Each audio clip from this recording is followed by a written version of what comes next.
Muito boa tarde a todos. Vamos dar continuidade aqui ao seminário sobre os 10 anos da Lei de Drogas. Esse evento promovido pela ASP em parceria com o IBCCRIM, com a Plataforma Brasileira de Política de Drogas e com o Jota. Agradeço novamente aqui a presença do ministro Gilmar Mendes, sempre colaborando com a casa, com os nossos eventos. E sem mais delongas, até pelo adiantado da hora, já vou conduzir aqui a palavra à mediadora que vai, enfim, dar continuidade, agradecendo mais uma vez a presença de todos. Um bom trabalho a vocês. Muito obrigada, boa tarde a todos e todas. Enfim, muita honra, na verdade, mediar um painel com 2 juízes sobre um tema tão importante, pessoas que estão se dispondo nesse momento polarizado da sociedade de tentar construir caminhos para a nossa lei de drogas. Acho que é muito especial esse momento criado pelo Jota, pelo IBCCRIM, pela plataforma, porque a gente precisa falar sobre o que está acontecendo e atualizar nossas legislações. Eu queria, na verdade, apresentar o tema da palestra, que é despenalização, criminalização e modelos alternativos, e apresentar brevemente os palestrantes. O ministro Gilmar Mendes, ministro do Supremo Tribunal Federal Brasileiro, ele é relator do recurso extraordinário 635659, que está avaliando a constitucionalidade do artigo 28 da Lei de Drogas, que criminaliza a posse para consumo pessoal de substâncias ilícitas. O magistrado Dr. Eduardo Cifuentes Munhoz, também foi ministro da Suprema Corte Colombiana, de 91 a 2000, e durante esse período, em 1994, a Corte Suprema votou, enfim, não exatamente a mesma formulação, mas destaca-se lá a dose pessoal de drogas, que é uma figura análoga ao nosso porte para consumo pessoal de drogas. E só fazer uma ressalva que, nesse momento, em 1994, era o auge da guerra às drogas na Colômbia. Pablo Escobar foi morto em 1993, e esse foi o momento em que a Corte Suprema resolveu, na verdade, dizer que era inconstitucional criminalizar a dose pessoal, que seria esse equivalente ao consumo pessoal aqui no Brasil. E o doutor Cristiano Marona, que é advogado, segundo vice-presidente do Instituto Brasileiro de Ciências Criminais e também secretário executivo da Plataforma Brasileira de Política sobre Drogas.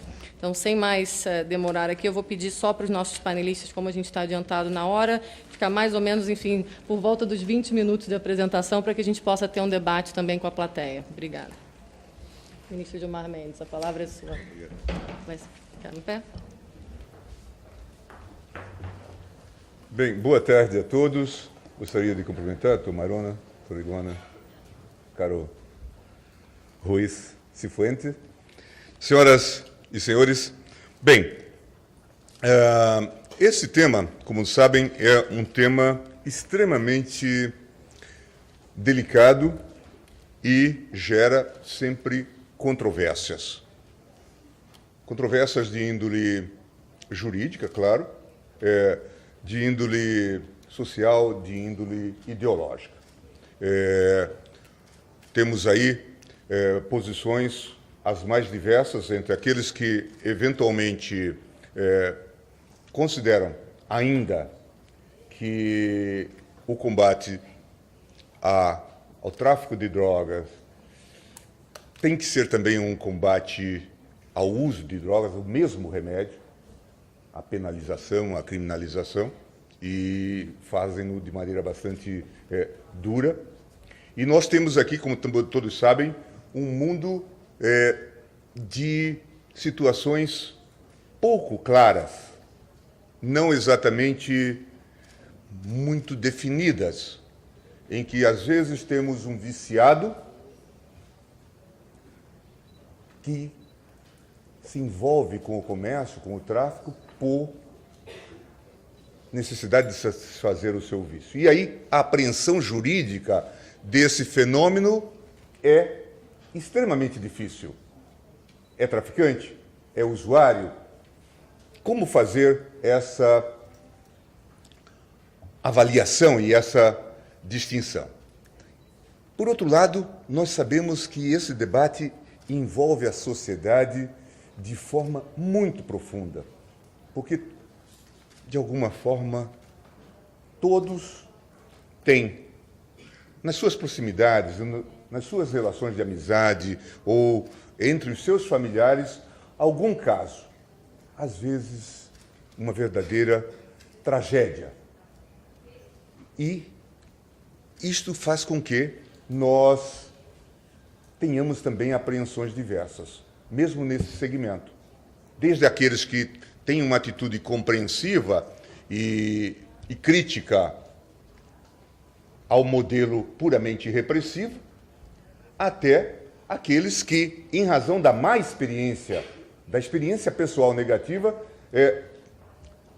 se tornam militantes da causa do tratamento mais duro e isto, claro, traduz nas divisões políticas da própria sociedade. Milhões são gastos nesse esforço de combate ao tráfico e também ao uso de droga. E entre nós, o debate continua aceso. A nossa lei mais recente, como todos sabem, e aqui nós estamos falando num fórum de pessoas que vivenciam essa realidade, ela veio com algum propósito no sentido de mitigar, pelo menos, o tratamento que se dava ao usuário. Caminhar numa linha que, pelo menos, levasse ao que se chamava uma despenalização. E também fazer distinções entre o traficante, aquele que está associado, que vive desse comércio, daquele que tem uma prática eventual, às vezes condicionado, tangido pela própria necessidade. Então, a lei veio com esse propósito.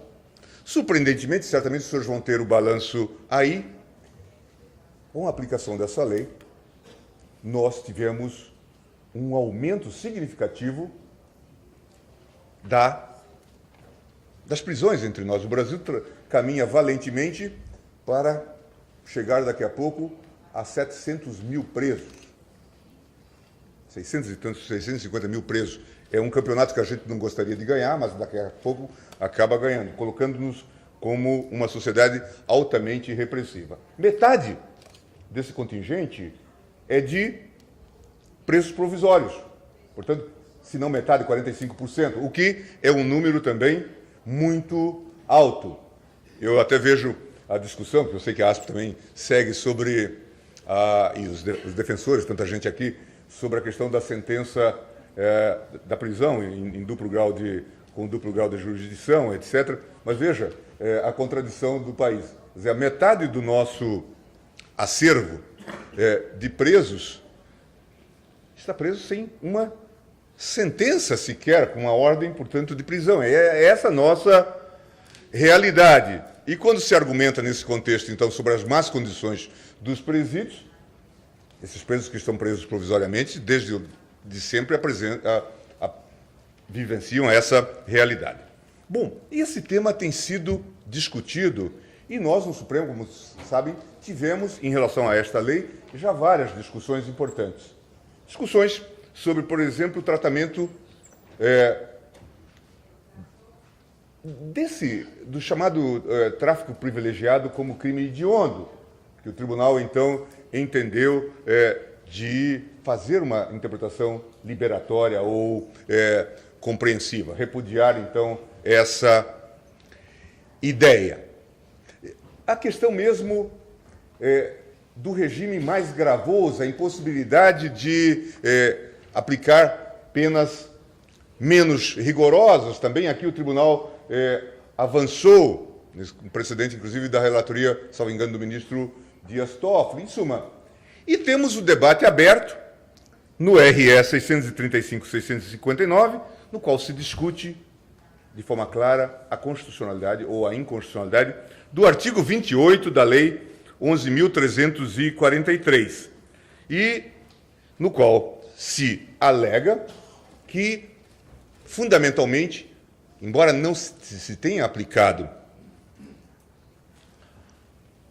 penas corporais, penas privativas de liberdade, se diz a lei ficou aquém do seu intuito ao manter este tratamento do usuário, e o artigo diz isto, define como crime adquirir, guardar, tiver em depósito, transportar ou trouxer consigo para consumo pessoal, drogas sem autorização ou em desacordo com determinação legal ou regulamentar, com sujeição às seguintes penas: advertência sobre os efeitos das drogas, prestação de serviços à comunidade, medida educativa de comparecimento a programa ou curso educativo.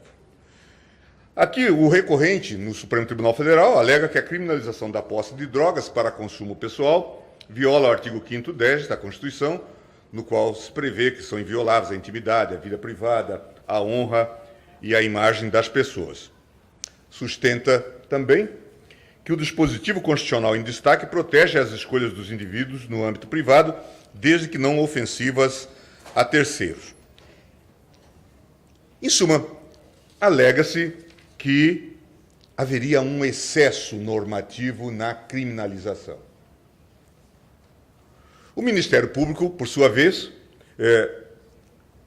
sustenta que o bem jurídico tutelado pelo dispositivo em análise é a saúde pública, visto que a conduta daquele que traz consigo droga para o uso próprio contribui, por si só, para a propagação do vício social. Estamos discutindo esse tema e, claro, é um dos temas mais difíceis também de ser analisado na perspectiva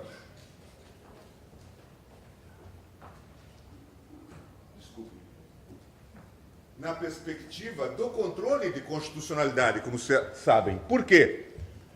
Porque se trata aqui de analisar se a Corte Constitucional, a Corte Suprema Brasileira, poderia, ou qualquer corte mundial,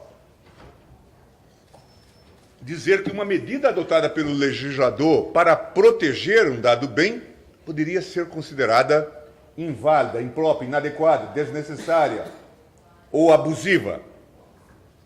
E esse é o debate que nós estamos travando, com base, inclusive, em dados colhidos, em opiniões, em expertises.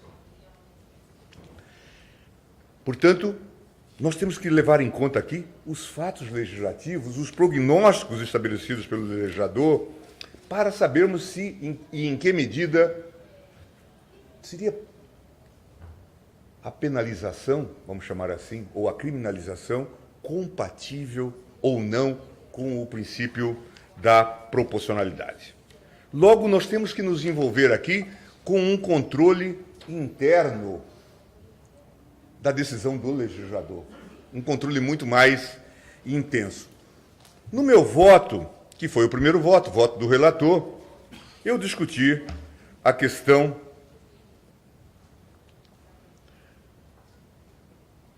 que muito aproxima a criminalização do porte, do uso de drogas, às questões ligadas aos crimes de perigo abstrato, que acabam sendo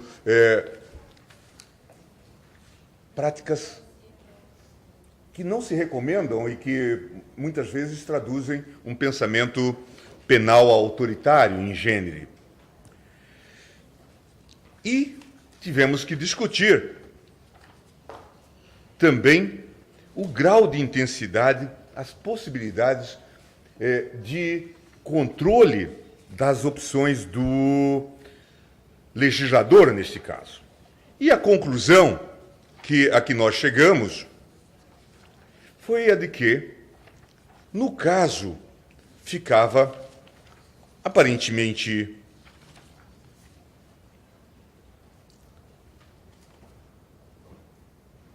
manifesta a ideia da desproporcionalidade, tendo em vista essa criminalização.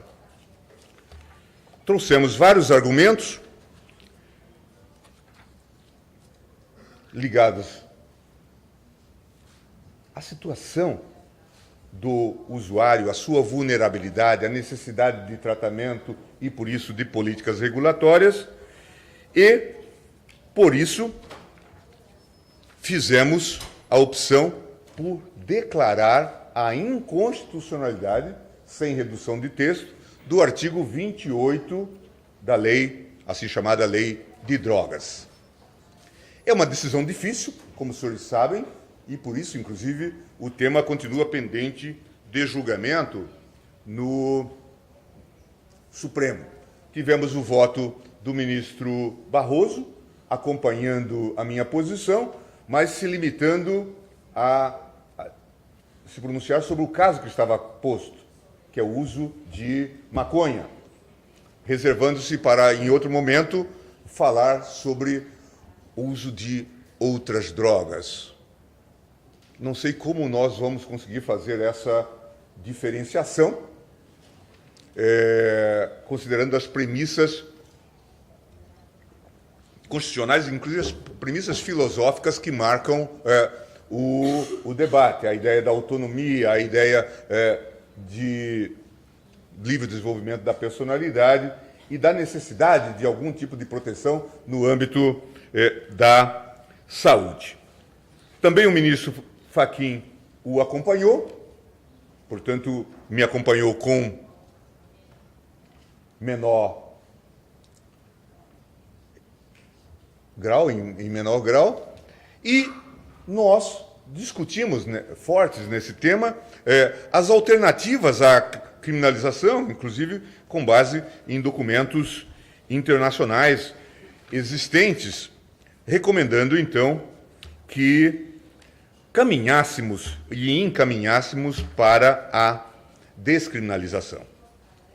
Essa foi a posição, portanto, por mim adotada e que encontrou respaldo já no voto de 2 colegas, e agora a matéria pende de pedido de vista do ministro Teori Zavascki. No julgamento foi muito discutido as últimas decisões, inclusive também por conta da proximidade cultural da legislação portuguesa, que optou pela descriminalização com um modelo de tratamento. A outra questão que sempre preocupa e esteve presente nesse debate no que diz respeito às análises dos dados empíricos, dos fatos e prognoses, foi, agora já desenvolvida, e espero que seja sequenciada, a apresentação do preso ao juiz competente, no caso de suposto tráfico. Matéria que já vinha sendo desenvolvida, independentemente do contexto do crime, as chamadas audiências de custódia. Por quê? Porque, em geral, o intérprete da cena acaba sendo o policial. Ele é a figura-chave, normalmente, nesse contexto, e faz a própria descrição. E o juiz só terá contato, muitas vezes, com o preso quando já houver a judicialização, a formalização da denúncia. E, claro, enquanto isso, ele está preso, ainda que seja usuário, porque parte-se sempre da premissa de que se cuida, as mais das vezes, não de uso, mas de tráfico.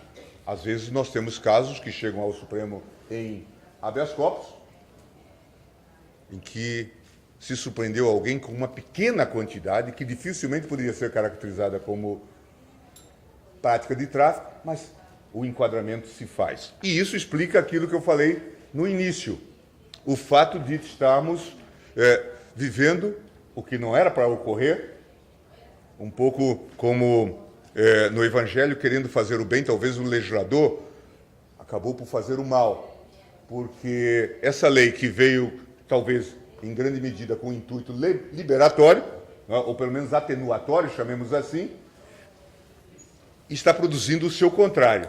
Estamos tendo hoje um aumento significativo do número de presos no Brasil. E isso precisa ser estudado e precisamos discutir isso com toda a cautela. Mas um dado objetivo é que, desde a entrada em vigor em 2006, aumentou o número de pessoas presas e muitas delas ligadas ao tema. A nossa decisão, portanto, foi no sentido de dar provimento ao recurso extraordinário para declarar a inconstitucionalidade sem redução de texto do artigo 28 da Lei 11.343, de forma a afastar do referido dispositivo todo e qualquer efeito de natureza penal. Todavia, e essa foi a opção que fizemos, restavam mantidas, no que couber até o advento da legislação específica, que o tribunal recomendava que fosse editada, as medidas ali propostas com natureza administrativa.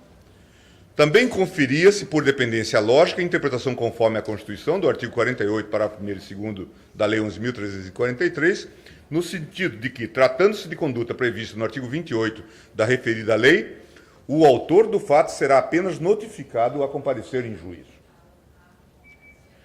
Conferir por dependência lógica a interpretação conforme ao artigo 50 da Lei 11.346, no sentido de que, na prisão em flagrante por tráfico de drogas, o preso deve, como condição de validade da conversão da prisão em flagrante em prisão preventiva, ser imediatamente apresentado ao juiz, exatamente para que já se possa fazer essa avaliação que muitas vezes se faz já com o processo em curso e com a prisão provisória já sendo aplicada entre o traficante e o usuário. A opção era de absolver o acusado por atipicidade da conduta e também tomamos algumas medidas de caráter aditivo, normativo, determinando ao Conselho Nacional de Justiça as seguintes providências: diligenciar, no prazo de 6 meses a contar da decisão, por meio de articulação com os tribunais de justiça, Conselho Nacional do Ministério Público, Ministério da Justiça e Ministério da Saúde, sem prejuízo de outros órgãos, os encaminhamentos necessários à aplicação no que couber das medidas previstas no artigo 28 em procedimento cível, com ênfase em atuação de caráter multidisciplinar. Portanto, ao invés de termos aqui um procedimento de caráter criminal, passaríamos a ter um procedimento de caráter cível. Articulação, no prazo de 6 meses, a contar desta decisão, entre os serviços e organizações que atuam em atividades de prevenção do uso indevido de drogas e de rede de atenção e usuários independentes, por meio de projetos pedagógicos e campanhas institucionais, entre outras medidas, com estratégias preventivas e de recuperação adequadas às especificidades socioculturais dos diversos grupos de usuários e das diferentes drogas utilizadas.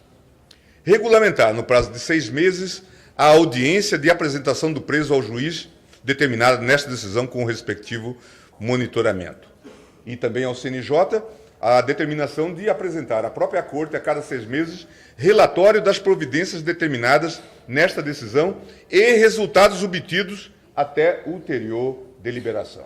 Foi essa a orientação que eu defendi e que, de certa forma, já contou com votos de 2 outros colegas.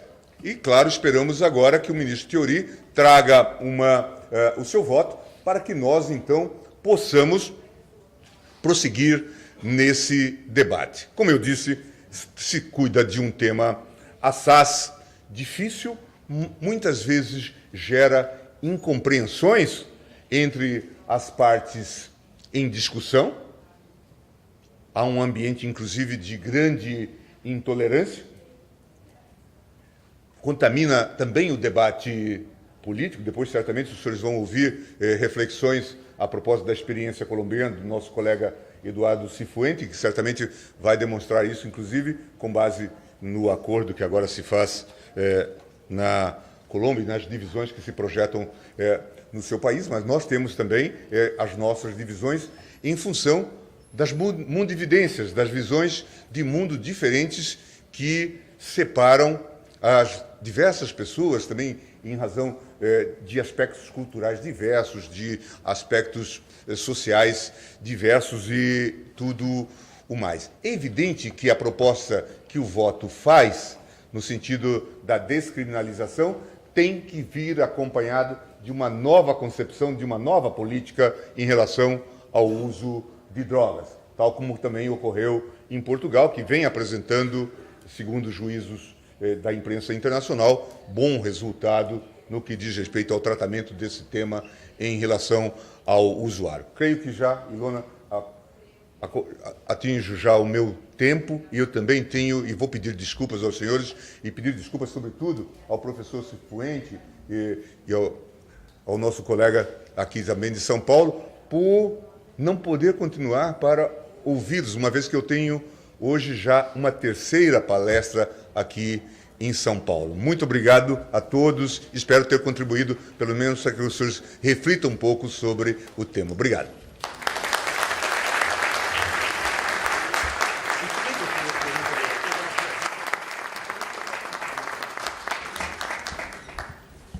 Muito obrigada ao ministro Gilmar Mendes. Certamente teremos muitos comentários, a gente não vai poder comentar com o senhor, mas eu vou... Claro, eu vou aproveitar só o adiantado da hora, não vou comentar, pegar esses pontos, a gente faz isso no final. Gostaria de só avisar que o doutor Eduardo Cifuentes vai falar em espanhol, então, se alguém precisar de tradução, tem aparelhinhos. Onde estão os aparelhinhos? Não sei se está todo mundo já buscou. Isso, se alguém mais precisar, por favor, não deixe de pegar a tradução de espanhol para português, tá ok?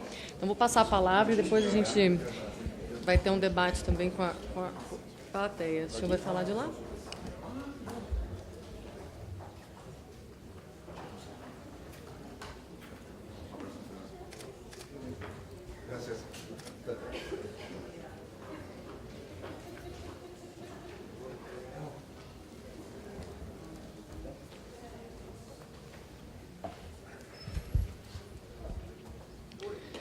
Buenas tardes. Es para mí un honor estar con ustedes. Agradezco la invitación que se me ha formulado para estar presente en el día de hoy, discutiendo temas relativos a la criminalización del uso de las drogas ilícitas. Saludo a los miembros del panel y lamento de verdad tener que hablar en español y no en portugués. Sin embargo, para que me entiendan, voy a tratar de hablar despacio. Cuando hable más rápido, por favor, levanta la mano y entonces vuelvo atrás y retorno entonces a lo que ya venía diciendo. Bueno, voy en esta breve presentación a referirme a 4 actos. El primer acto, la sentencia de la Corte Constitucional de Colombia, C-221 de 1994, sobre la despenalización del porte y uso de la dosis personal en relación con sustancias psicoactivas y psicotrópicas y estupefacientes. El segundo momento es posterior al año de 1994, es una reforma constitucional que se impuso en el año 2009, mediante la cual el Congreso, actuando en función constituyente, estableció en la Constitución Política de Colombia la prohibición del porte y consumo de drogas ilícitas. El momento tercero sucesivo del año 2012 tiene que ver con una sentencia de la Corte Constitucional que interpreta este acto legislativo en el sentido de volver otra vez a la doctrina que ya había señalado la Corte Constitucional en 1994, y finalmente el acto número 4 de este relato está referido al acuerdo de paz que se va a someter a la decisión de los colombianos el día 2 de octubre y que tiene un capítulo muy importante sobre la solución al problema de las drogas. Voy a lo primero. La sentencia del C-221 de 1994 de la Corte Constitucional. Pero hago una precisión. En Colombia, todos los ciudadanos pueden directamente ante la Corte Constitucional demandar la inconstitucionalidad de cualquier ley o decreto con fuerza de ley. Y por consiguiente, existe un muy prolífico contencioso de constitucionalidad, dado que existe esta vía de control constitucional de todas las leyes. De otro lado, en la primera etapa de la Corte Constitucional, después de que se creó en 1991, sus decisiones, prácticamente todas, se refirieron a casos difíciles, y con el objeto de reafirmar la autonomía, la libertad. Hay muchas sentencias en el sentido precisamente de señalar cuáles son los límites de la ley penal y cuáles los límites del legislador o del principio democrático para afectar los derechos de autonomía. Entre otras sentencias, aparte de la sentencia de despenalización del uso y porte de sustancias psicoactivas, tenemos que mencionar las sentencias sobre eutanasia, las sentencias sobre incesto y otras sentencias que efectivamente desarrollaron desde el punto de vista de la Corte Constitucional el contenido del libre desarrollo de la personalidad, entendida como la cláusula básica de la libertad. Y de otro lado, otras sentencias de la Corte Constitucional le dieron vida a los derechos económicos, sociales y culturales y determinaron la justiciabilidad de ese conjunto de derechos sociales.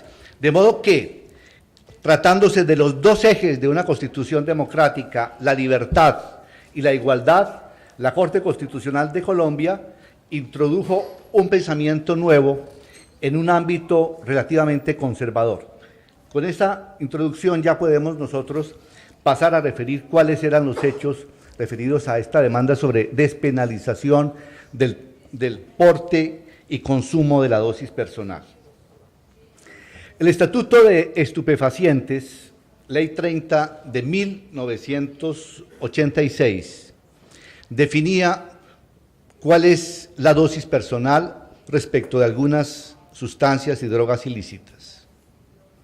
Pero también señalaba que toda persona que llevara consigo o conservara para su propio uso o consumo la dosis personal, tipificaba una conducta que sería la conducta de porte y uso personal, que naturalmente conllevaba el arresto de la persona, la primera vez por un mes, y si era reincidente hasta un año. Igualmente, tratándose del drogadicto, establecía la necesidad de su internación psiquiátrica que debería prolongarse durante todo el tiempo necesario hasta su sanación. Esta fue la ley que se demandó ante la Corte Constitucional. ¿Qué dijo la Corte Constitucional? La Corte Constitucional en esta sentencia señala que hay un límite entre lo que es el derecho y lo que es la moral. El derecho es el espacio de la regulación, dice la Corte, de la conducta interferida. Esto es, solamente puede ocuparse de comportamientos de una persona que afecten a los demás. Tratándose de los comportamientos, de las acciones o de las omisiones de una persona que solamente a ella incumba, estamos en el campo de la moral. Solamente un Estado totalitario podría efectivamente usar la regulación y dictar leyes en aquellos espacios o dimensiones que son exclusivamente personales, el ámbito de la libertad. La Corte Constitucional reivindica aquí la existencia del agente moral libre. Solamente la persona es ella la que debe tomar las decisiones básicas sobre su destino. Es ella únicamente la que debe definir lo que es bueno o lo que es malo para sí. Y solamente cuando su comportamiento trascienda hacia los otros en cualquier sentido, podría entonces allí sí concebirse desde el punto de vista ontológico el fenómeno y la dimensión de lo jurídico y del derecho. La Corte Constitucional en esta sentencia señala claramente que si el legislador, el Estado, a través de la ley, establece órdenes y prescripciones para el individuo como tal, por su conducta que no se refiere a los demás, o está manifestando un deseo, y en ese caso entonces el deseo no puede tener connotación normativa, o está regulando aspectos de su propia intimidad, de su propia libertad, y por consiguiente el Estado se torna totalitario, o está regulando en vista de los efectos posibles de esa conducta muy personal respecto de otras personas, pero en este caso también esas circunstancias deberían entonces incorporarse en el correspondiente tipo contravencional o penal, o sea, las consecuencias que pueda tener para la familia, para la vida de relación, para la propia economía. Y en este caso se trata simplemente de sancionar una conducta respecto del porte y consumo de la dosis personal, de modo que ciertamente, salvo que nos situáramos en una perspectiva peligrosista en abstracto, se podría de allí inferir posibilidades, capacidades y legitimidad para que el legislador histórico pudiera regular esa materia. Por esto, la Corte Constitucional declara inconstitucional este tipo contravencional del porte y consumo de drogas ilícitas. Entiende que la dignidad de la persona humana impide que ella se cosifique, que sea un instrumento de políticas públicas y que seguramente puede ser a través de la educación que se logre moldear la conducta de conglomerado social, pero no a través de estas acciones que la Corte considera abiertamente legítimas. Y ahora, en relación con el drogadicto que es objeto de internamiento en una institución psiquiátrica, la Corte aquí advierte de una parte que no se puede de ninguna manera a un enfermo obligársele a seguir un tratamiento, sino media también aquí una opción de libertad de su parte.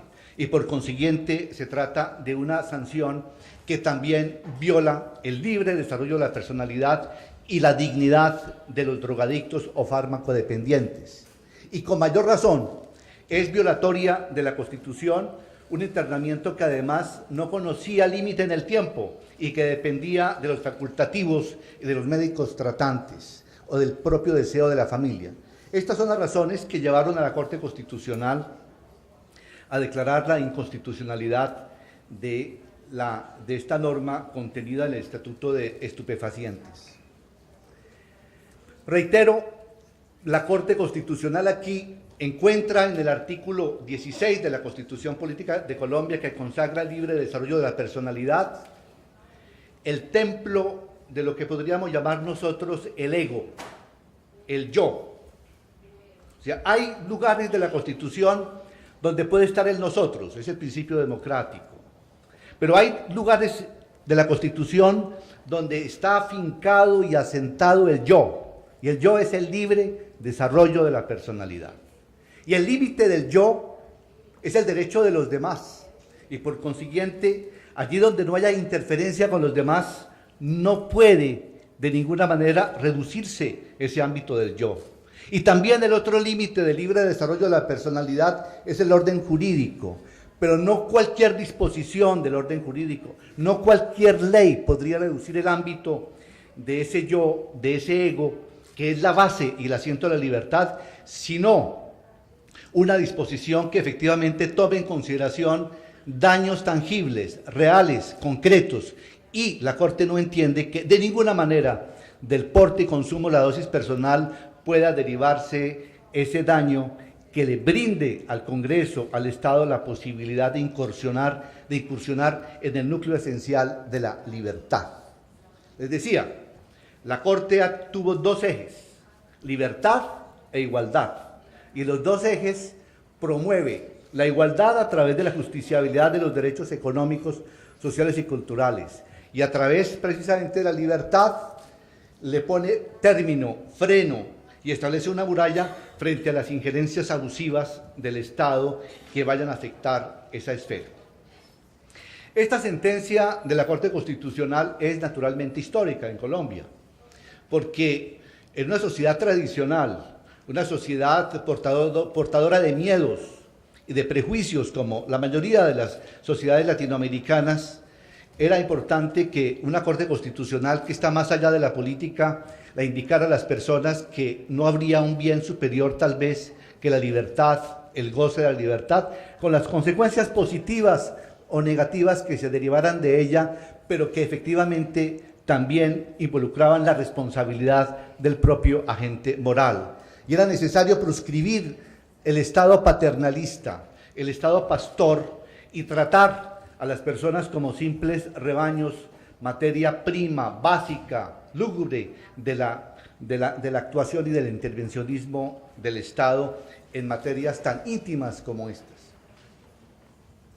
Otras sentencias de la Corte siguen replicando, reiterando sistemáticamente el uso y el empleo de la libertad en todos los ámbitos.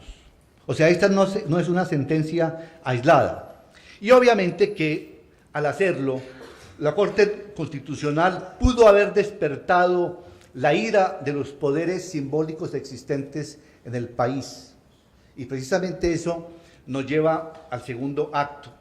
Ya que la Corte Constitucional actuaba como una especie de instancia contramayoritaria de los prejuicios, contramayoritaria en el sentido de que había declarado inconstitucional una ley de la República, que sus líneas jurisprudenciales iban enderezadas en el mismo sentido, pues obviamente que partidos y pensadores de derecha en el país buscaban la forma de ponerle término a esa jurisprudencia y volver una vez más a darle sentido y fuerza a la penalización del porte y consumo de la dosis personal.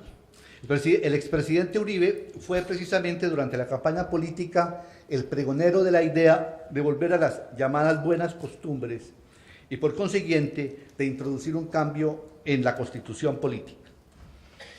Observen que la única forma de acallar un tribunal constitucional es precisamente cambiando los parámetros constitucionales que le sirven de apoyo a las decisiones de la Corte Constitucional cuando revisa si una ley es o no es constitucional. Pues obviamente, cambiando los parámetros constitucionales, se va a cambiar la jurisprudencia de las sentencias de la Corte Constitucional. Y entonces, en esta breve descripción, llegamos al año de 1999, llegamos al año 2009, y efectivamente se introduce una reforma constitucional.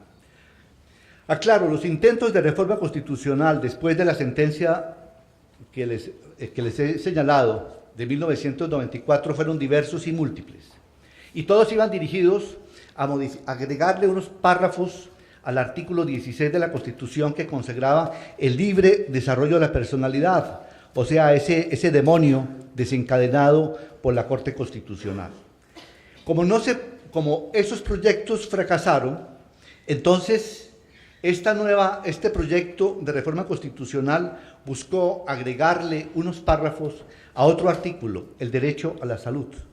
Y en efecto, en el año 2009 se aprobó por el Congreso, que siguió las orientaciones mayoritarias del expresidente Uribe, unos dos párrafos adicionales que dicen lo siguiente: el porte y el consumo de sustancias estupefacientes o psicotrópicas está prohibido, salvo prescripción médica. Esta era la muerte de la sentencia de la Corte Constitucional del año 94, porque efectivamente aquí está hablando el constituyente. Y dice: con fines preventivos y rehabilitadores, la ley establecerá medidas y tratamientos administrativos de orden pedagógico, profiláctico o terapéutico para las personas que consuman dichas sustancias. El sometimiento a esas medidas y tratamientos requiere el consentimiento informado del adicto.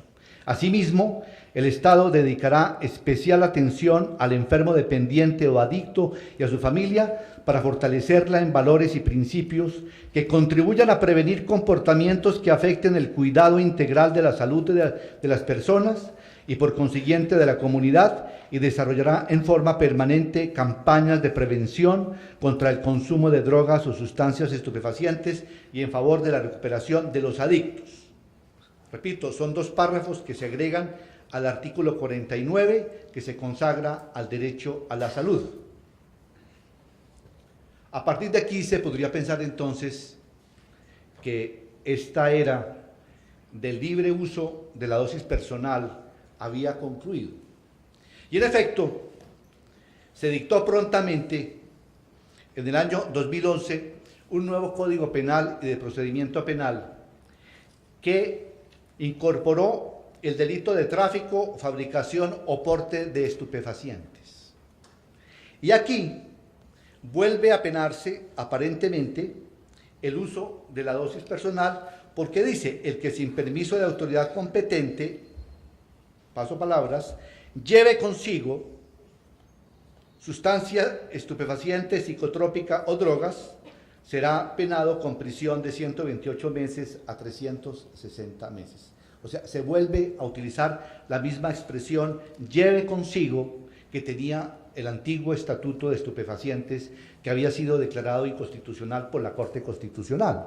Ahora, el parámetro de referencia para un examen de constitucionalidad debería darlo entonces no el artículo 16 de la Constitución, libre desarrollo de la personalidad, sino el artículo 49, en el que se incorporaba precisamente la expresión el porte y el consumo de sustancias estupefacientes y psicotrópicas está prohibido salvo prescripción médica.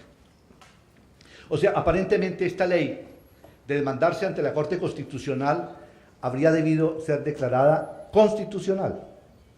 Sin embargo, la Corte Constitucional, y entro en el acto número 3, una vez que se demandó ante la Corte esta nueva tipificación del nuevo Código Penal, declaró que no aceptaba bajo ningún aspecto la interpretación de que se volvía a la penalización del uso y porte de sustancias psicoactivas. Y lo dijo señalando básicamente lo siguiente. En primer término, la reforma constitucional hay que interpretarla en clave de salud pública. Esto quiere decir que la prohibición del porte y consumo de sustancias estupefacientes, que en efecto figura en la Constitución Política en el artículo 49, lo es solamente para permitir que el legislador establezca qué tipo de medidas administrativas y de apoyo debe darse o al drogadicto o cómo tienen que adelantarse campañas públicas de prevención. O sea, la Corte Constitucional asume el poder de interpretar esta Constitución y señala que esta norma constitucional no está autorizando la adopción de medidas coactivas, sino por el contrario, solamente medidas administrativas de apoyo, y que lo ha hecho en clave de salud pública. Y por consiguiente, declara una constitucionalidad condicionada. Esto es, dice, esta norma del Código Penal solo es constitucional si se interpreta en el sentido de que no se tipifica delito por aquella persona que lleve consigo o consuma la dosis personal. Y vuelve a reiterar la jurisprudencia antigua del año de 1994. De otro lado, la Corte toma nota de que la Corte Suprema de Justicia, o sea, los jueces penales, también con base en la sentencia de la Corte Constitucional y la línea jurisprudencial de la década de los 90, han encontrado que la conducta precisamente del que consume, del usuario, es una conducta antijurídica, en el sentido que de ella no puede derivarse de ninguna manera una tipificación. Y también la Corte señala que en Colombia, a partir precisamente del principio de libertad, la libre configuración normativa del legislador penal está limitada, en el sentido de que los tipos penales deben ser idóneos para asegurar los bienes jurídicos protegidos y que las medidas y las sanciones deben ser estrictamente proporcionadas. Y encuentra que efectivamente desde la perspectiva de un examen de razonabilidad, de proporcionalidad, y con base en la idea de que el derecho penal debe ser eminentemente residual y última ratio, tampoco cabría de ninguna manera la tipificación de este delito. De esa manera ya queda absolutamente claro en Colombia desde 1994 que la sanción penal del porte y consumo de dosis personal de sustancias psicoactivas o psicotrópicas o de drogas llamadas ilícitas viola flagrantemente la Constitución. Primero, porque esa no es la función del derecho. Segundo, porque si se trata de una restricción de la libertad, no es idónea y es desproporcionada. Y tercero, porque inclusive esta reforma constitucional que se introdujo, finalmente la Corte la entendió o la interpretó solamente desde la perspectiva de la salud, exonerando, o mejor, desligándola de cualquier medida de carácter represivo. Pasamos al acto número 4. acto que tiene que ver con el acuerdo final que se ha celebrado en La Habana entre el gobierno colombiano y las FARC, acuerdo para poner término al conflicto armado interno de Colombia y que se va a someter a plebiscito el día 2 de octubre. Después de 50 años de guerra, cuando hemos advertido cómo efectivamente el problema de las drogas, cómo el narcotráfico ha permeado social, política y económicamente a la sociedad colombiana, cómo el conflicto armado interno y particularmente los grupos rebeldes encontraron en el narcotráfico una fuente de financiación y de expansión.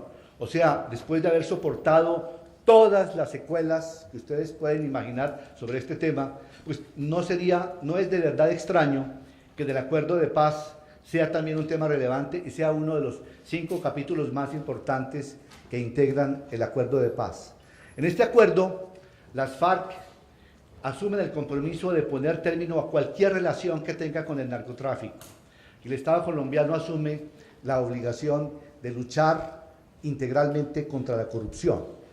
Y para estos efectos se asume en el acuerdo final que el tema de las drogas es desde luego un problema de carácter global y transnacional, pero que de todas formas no es ajeno en su tratamiento a la soberanía de las naciones y a la búsqueda también autónoma de soluciones a problemas que se han tornado ancestrales, que tienen una raíz profunda en la sociedad.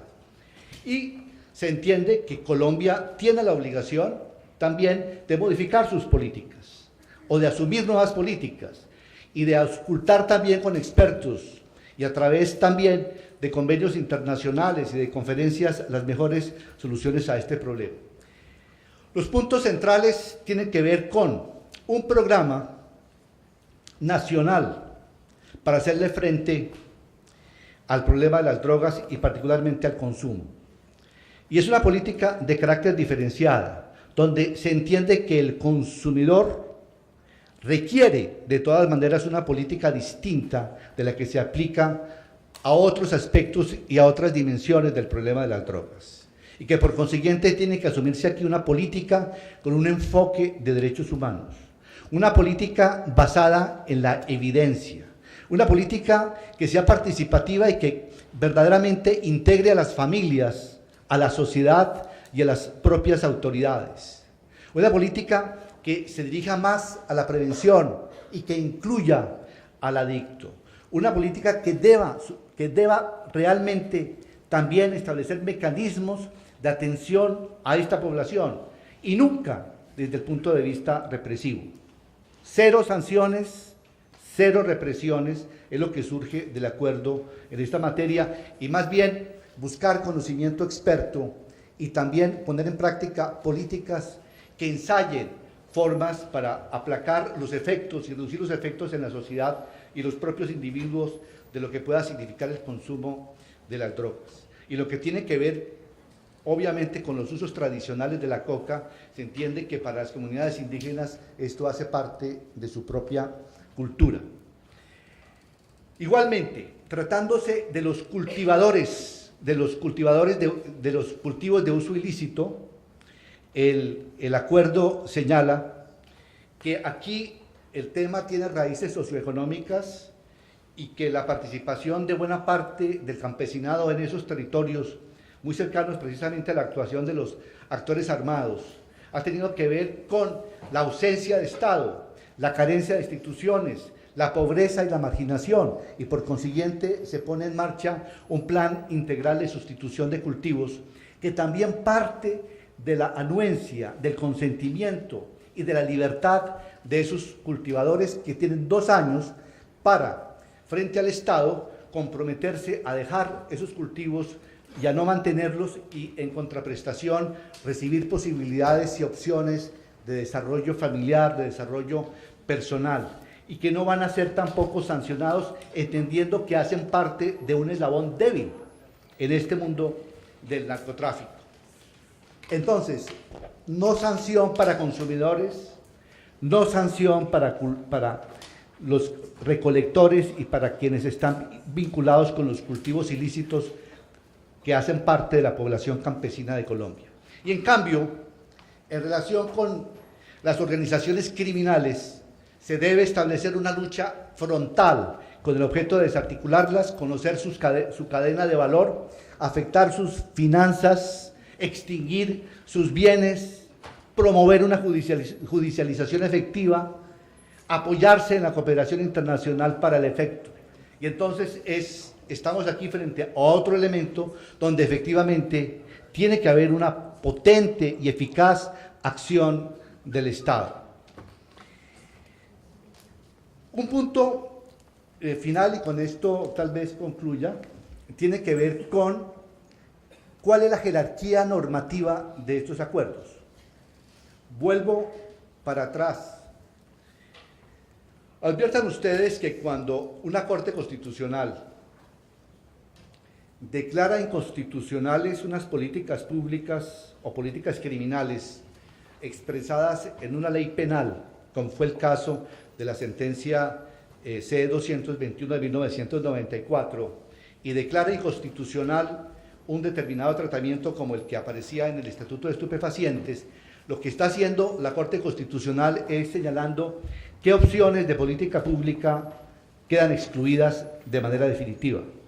No está de ninguna manera la Corte Constitucional obliterando, obstruyendo o obstaculizando otras formas de tratamiento, de regulación de esa materia, pero está señalando que una opción de política pública a partir de la Constitución no cabe, no es política ni es legítima, y en este caso sería, esa política pública o criminal sería no a la penalización del porte y uso de la dosis personal.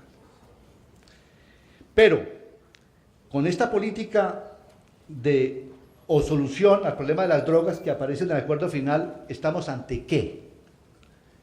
Estamos ni más ni menos que ante la constitucionalización de una política pública, en el sentido de que el acuerdo final, si se aprueba en el plebiscito, tendrá el carácter de acuerdo humanitario en el contexto de los convenios de Ginebra. Integrará el bloque de constitucionalidad, esto es, se va a incorporar a la Constitución política. O sea, estas pautas, estas bases de la política pública van a ser constitucionales.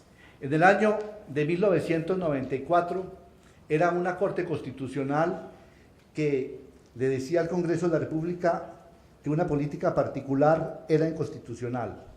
En cambio, si se aprueba el acuerdo final, son precisamente el Estado colombiano y el pueblo colombiano el que está elevando a la categoría ya de norma constitucional las bases de la política pública. Y esas bases de la política pública se sintetizan en lucha contra las drogas, sí, pero con enfoque de derechos humanos. Lucha contra las drogas, sí, pero sin criminalizar al consumidor. Lucha contra las drogas, sí, pero sin criminalizar a los campesinos. Lucha contra las drogas, sí, pero afectando las finanzas de los carteles, desarticulándolos. O sea, la lucha es contra el crimen organizado. Ese es el enemigo. Lo demás es desarrollo económico, social, cultura y salud pública. Muchas gracias.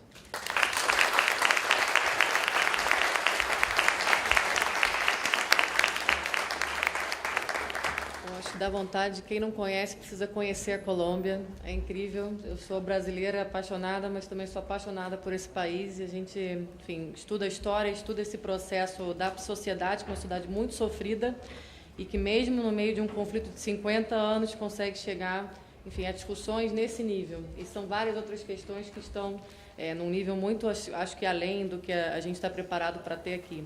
Então, realmente, eu acho que vale ressaltar que o exemplo da Colômbia, porque a gente sempre que fala desses temas no Brasil, a gente vai buscar exemplo nos Estados Unidos, na Europa, e a gente tem muitos países próximos a nós que já passaram, tem, na verdade, mais semelhanças, tem contextos muito mais parecidos, desafios, né, como os nossos, e que conseguem também avançar em momentos de crise.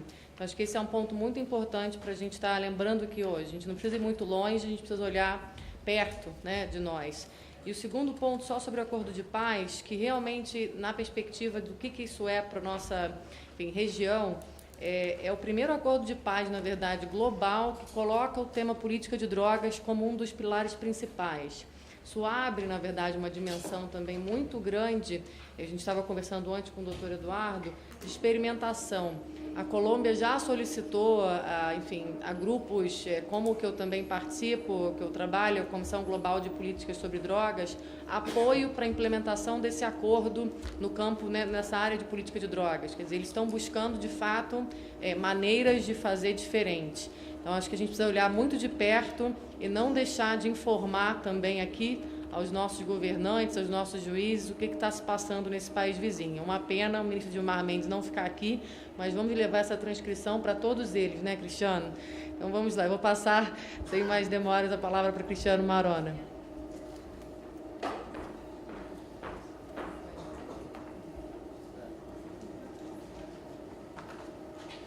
Muito boa tarde a todos e todas.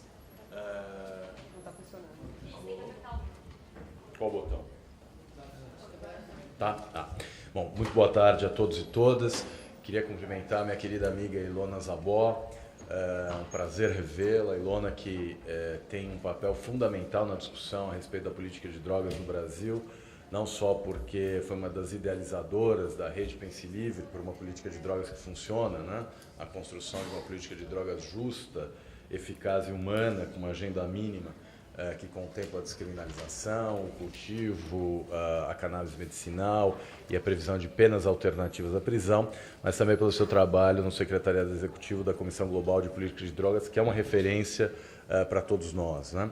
Então, um grande prazer, uma grande honra estar aqui ao seu lado hoje, ao lado do ministro Gilmar Mendes, que proferiu já sua manifestação falando do seu voto, do seu substancioso voto no recurso extraordinário 635659, e do doutor Eduardo Cifuentes, magistrado aposentado da Suprema Corte da Colômbia, que a Suprema Corte da Colômbia nos dá um exemplo de qual é o papel de uma Suprema Corte, né?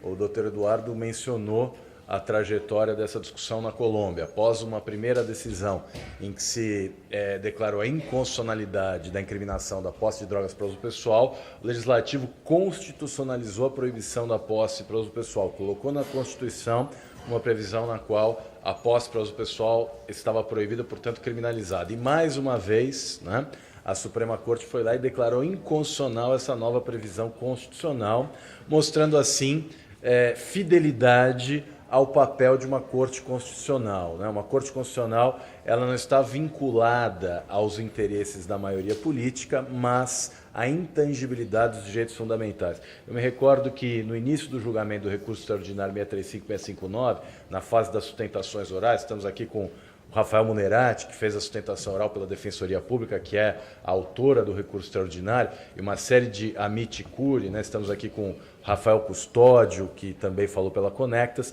O Procurador-Geral da República, Rodrigo Janot, fez a sua manifestação no sentido de que competiria ao Legislativo e não ao Judiciário tratar dessa matéria, né?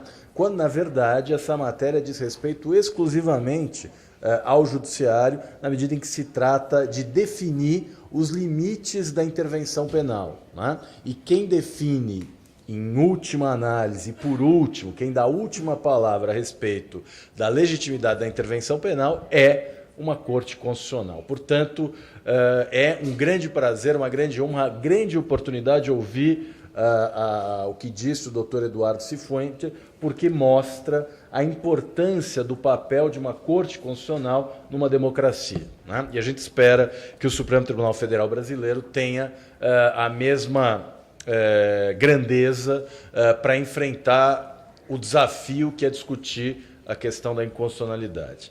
Bem, o ministro Gilmar Mendes explanou a respeito do voto que ele proferiu.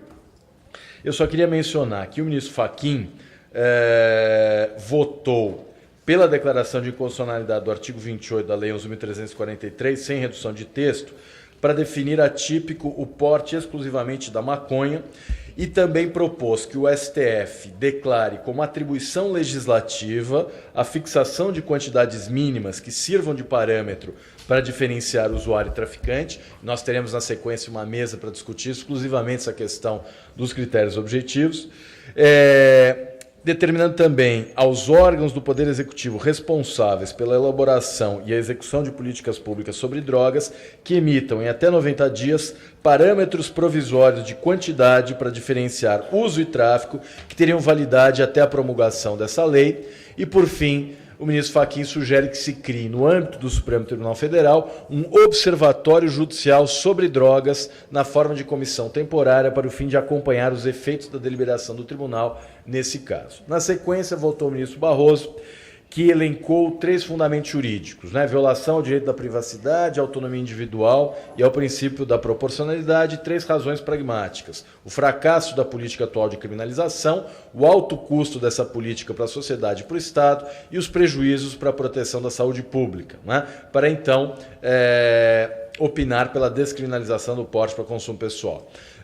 O ministro limitou-se à descriminalização apenas em relação à maconha, sem se pronunciar em relação às outras drogas, e avançando em relação ao voto do ministro Gilmar e também ao voto do ministro Fachin, o ministro Barroso propôs que o próprio tribunal fixe critérios objetivos para distinguir consumo pessoal de tráfico, adotando-se presunção de quem esteja portando até 25 gramas de maconha ou que possua até 6 plantas fêmeas de cannabis como sendo usuário e não traficante. E o julgamento, então, foi interrompido pelo pedido de vista do ministro Teori Zavascki. Bem, o nosso painel ele fala, então, desses diferentes cenários, né, que podem existir quando a gente fala de uma política de drogas criminal. Bom, nós temos no Brasil o que a gente chama de despenalização da posse para consumo pessoal, né? A lei de drogas ela considera criminosa a conduta de quem porta drogas para uso pessoal, mas a sanção não é privativa de liberdade. Então nós temos aí uma despenalização, né? Então em 2006 o legislador despenalizou a conduta de portar drogas para consumo pessoal. Temos também um outro cenário que seria o da descriminalização, né? Quando então a posse para consumo de drogas deixa de ser objeto de incriminação, que é justamente o que se está discutindo no Supremo Tribunal Federal.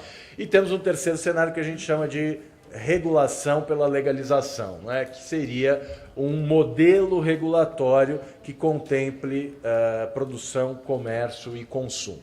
E temos também, a parte, né, desses cenários, a questão do uso medicinal de substâncias proscritas, tema que também foi objeto de uma mesa no dia de ontem. Bem, o ponto de partida da nossa discussão, nessa minha proposta de diálogo, é o de que as drogas fazem mal à saúde, sejam elas legais ou ilegais, né? Drogas legais ou ilegais podem causar danos à saúde. E aqui a gente tem um quadro que já foi passado também ontem, o Kiko Neto na mesa mencionou, é um estudo do professor David Nutt, que foi o drug czar da Grã-Bretanha, um dos maiores estudiosos em matéria de drogas, um dos maiores especialistas em farmacologia, em que ele avalia os danos individuais e sociais